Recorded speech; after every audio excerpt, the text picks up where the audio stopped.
Hi everyone, welcome back to Inspire Your Daily Grind.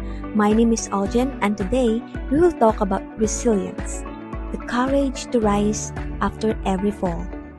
Sa buhay, lahat tayo nadadapa.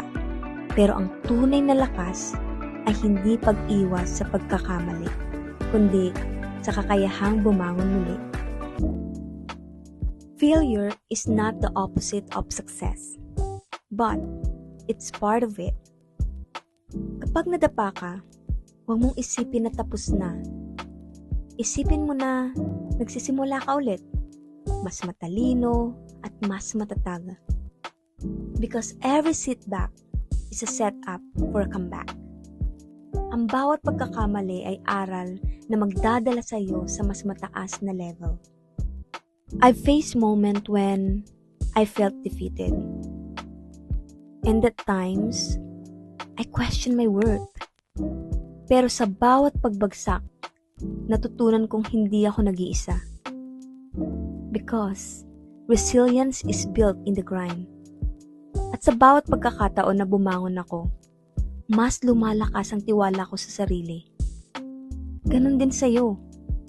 Bawat pagbangon mo ay patunay ng tapang mo. So here's the challenge. Reflect on one setbacks that you have faced. Write down what it taught you and how it made you stronger.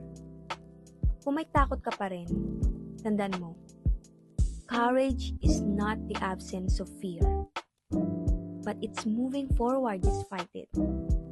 Magtiwala ka. Kaya mong bumangon muli. Thank you again for joining me on Inspire Your Daily Grind.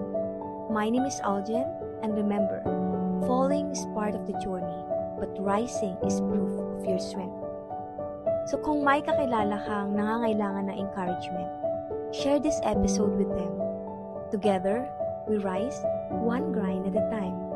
So before we end of our episode for today, I would like to share to all of you a motivational quote. Rise after the fall, because your comeback is stronger than your setbacks. Thank you so much everyone for listening and see you again for the next episode.